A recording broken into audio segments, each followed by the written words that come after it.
Good Friday. Good Friday ఏంటి? అది యేసుక్రీస్తు సిలువ వేయబడిన రోజన్న. యేసుక్రీస్తు ఏప్రిల్ 4 చనిపోయడానికి రుజువులు ఎక్కువ ఉన్నాయి. ఏ తారీఖైనా సరే 6 లేదా 7 సంవత్సరాలకు ఒక్కసారి మాత్రమే శుక్రవారం వస్తుంది. సో మీరు జరుపుకుంటున్న గుడ్ ఫ్రైడే యేసుక్రీస్తు చనిపోయిన తారీఖు కాదు. యేసుక్రీస్తు కావాలని పస్కా పండుగ రోజున చనిపోయాడు. పస్కా పండుగ 9 సంవత్సరాలకు ఒక్కసారి మాత్రమే శుక్రవారం వస్తుంది. సో మీరు జరుపుకునే గుడ్ ఫ్రైడే పస్కా పండుగ రోజున కూడా కాదు. సంవత్సరానికి 52 శుక్రవారాలు వస్తాయి కదా, మరి ఏ ఆధారంతో మీరు జరుపుకునే గుడ్ ఫ్రైడే రోజున యేసుక్రీస్తు చనిపోయాడని చెప్తున్నారు? అంటే ప్రపంచవ్యాప్తంగా పలానా రోజున గుడ్ ఫ్రైడే జరుపుకోమని ఎవరో డిసైడ్ చేస్తారంట. ఆ రోజున అంతా జరుపుకుంటారు.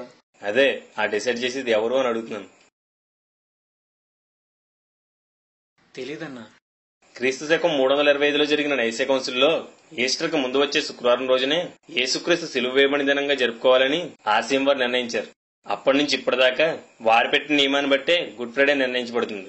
గుడ్ ఫ్రైడే జరుపుకోమని బైబిల్ చెప్పడం లేదు. గుడ్ ఫ్రైడే ఎప్పుడు జరుపుకోవాలో ఆదిమ సంఘం నిర్ణయించలేదు. అది మనుషులు పెట్టిన ఆచారం, మనుషులు చేస్తున్న నిర్ణయం.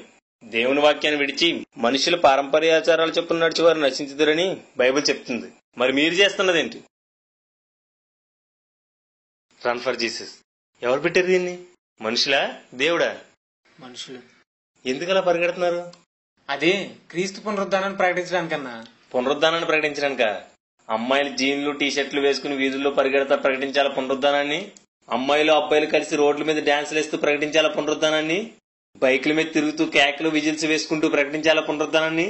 ఇదా పునరుద్ధానాన్ని ప్రకటించే పద్ధతి? ఎవరో పాపులర్ అవ్వాలని రన్ ఫర్ జీసస్ అని పెడితే కనీసం కూడా ఆలోచించకుండా పాస్టర్ల విశ్వాసాలను తేడా లేకుండా రోడ్ల మీద పరిగెడుతున్నారు. క్రీస్తులను నడవమని బైబిల్ చెప్తుంది, కానీ క్రీస్తు కోసం పరిగెట్టమని చెప్పడం లేదు. క్రీస్తు కోసం పరుగు, ఆ పేరేంటి? దానికి ఏమైనా అర్థం ఉందా? దానివల్ల ఉపయోగం ఏమైనా ఉందా? అదో సరదా, అదో ఎంటర్టైన్మెంట్ అంతే. ఇది సంఘం. ఇక్కడ ప్రభునందు సంతోషించడం ఉంటుంది, కానీ పరుగులు పెట్టి సంతోషించడం ఉండదు. ఎవరి సంగతి ఎందుకన్నా, మా యూత్ అంతా కూడా రోడ్ల మీద గోల్ చేస్తూ ఆ రోజున ఎంజాయ్ చేసాం. మేమేం చేస్తున్నాం ఆలోచించలేదు. ఇప్పుడు ఆలోచిస్తుంటే చాలా పెద్ద తప్పు చేసామనిపిస్తుంది. సమాధుల పండుగ ఇచ్చేయమని బైబిల్లో లేదు. అయినా సరే సమాధులు కడిగి పువ్వులు కొవ్వొత్తులతో అలంకరిస్తున్నారు. అసలు సమాధుల పండుగ ఎందుకు చేస్తున్నారు చెప్పగలవా? క్రీస్తు పునరుద్ధానాన్ని ప్రకటించడానికి. క్రీస్తు పునరుద్ధానాన్ని ప్రకటించాల్సింది సమాధులకా సమాజానికా? అది క్రీస్తు పునరుత్థానుడైనప్పుడు కొందరు స్త్రీలు శిష్యులు సమాధి దగ్గరికి వెళ్లారు కదా, దాన్ని గుర్తు చేసుకుంటూ మేము కూడా వెళ్తున్నాం. క్రీస్తు 3వ దినం లేస్తానని చెప్పినా నమ్మని అవిశ్వాసులే సమాధుల దగ్గరికి వెళ్లారు. అందుకే ఆ తర్వాత ప్రభు వారి అవిశ్వాసం బట్టి వాళ్ళని గద్దించాడు. నువ్వు విశ్వాసవా అవిశ్వాసవా? నీతిమంతులు జ్ఞాపకం చేసుకోమని బైబిల్ చెప్తుంది కదా, వాళ్ళని జ్ఞాపకం చేసుకోవడానికి అక్కడికి వెళ్తున్నాం. వాళ్ళ కోసం ప్రార్థన కూడా చేస్తున్నాం. చనిపోయిన వారిని జ్ఞాపకం చేసుకోవడానికి సమాధుల దగ్గరికి వెళ్ళాలా? పైగా ఆ రోజు ఎందుకు వెళ్ళాలి? ఒక వ్యక్తి చనిపోగానే అతను పాతాళంకో పరదేశకు వెళ్ళిపోతారు కదా, ఇంక సమాధుల దగ్గరికి వెళ్ళి ప్రార్థించే వాళ్ళ లాభం ఏంటి?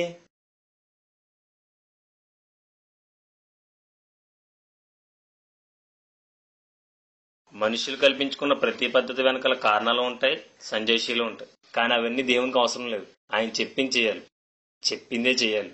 సమాధుల పండుగ అనేది చైనాలోని తైజు అనే విగ్రహాన్ని పూజించే ఫ్లోట్ మతస్థులు జరుపుకునే పండుగ. దాన్ని క్రీస్తు శకం 420లో ఆర్సీఎం వారు సంఘంలోని ప్రవేశపెట్టారు. అన్యులు కనుక ఇలా సమాధులను అలంకరిస్తుంటే వారు సమాధులను ఆరాధిస్తున్నారు అంటూ అపహసిస్తాం. కానీ మనం మాత్రం కొవ్వొత్తులు పువ్వులతో సమాధులను అలంకరించడానికి ఏమాత్రం వెనకాడం. సమాధులను అలంకరించడం అజ్ఞానం, చనిపోయిన వారి కోసం ప్రార్థించడం అవివేకం. సమాధుల పండుగ ఒక అన్ని సాంప్రదాయం. అన్ని సాంప్రదాయాల్ని వ్యర్థమైన వాటిని అనుసరించే వారికి తీర్పు తప్పదు. ఈస్టర్ అంటే ఏంటి? పునరుత్థాన పండుగ. ఏ డిక్షనరీలోంచి తీసి ఈస్టర్ అంటే పునరుద్ధాన పండుగ అని చెప్తున్నావు? ఈస్టర్ అంటే పునరుత్థాన పండుగ కాదా? ఈస్టర్ అంటే పస్కా. అది ఇశ్రాయేలీలు జరుపుకునే పండుగ. 7 రోజుల పాటు జరిగే పస్కా పండుగలో వచ్చే ఆదివారాన వారు ఈస్టర్ విందుని జరుపుకుంటారు. ఇశ్రాయేల్ పండుగలు క్రైస్తవులు ఆచరించవచ్చా? ఈస్టర్ పండుగను జరుపుకోమని బైబిల్ చెప్తుందా? లేదు. ఈస్టర్ అనేది ధర్మశాస్త్ర పండుగ. ఇంచుమించు ప్రతి చర్చిలోనూ ఈస్టర్ రోజున విందు చేసుకుని పస్కా పండుగను ఆచరిస్తున్నారు. గలతీ పత్రిక 4వ అధ్యాయం 10వ వచనం 19వ వచనం ప్రకారం ధర్మశాస్త్ర పండుగలను ఆచరించి ఏ ఒక్కడో అసలు క్రైస్తవుడే కాదు. మనం మన దృష్టికి క్రైస్తవులం, దేవుని దృష్టికి కాదు.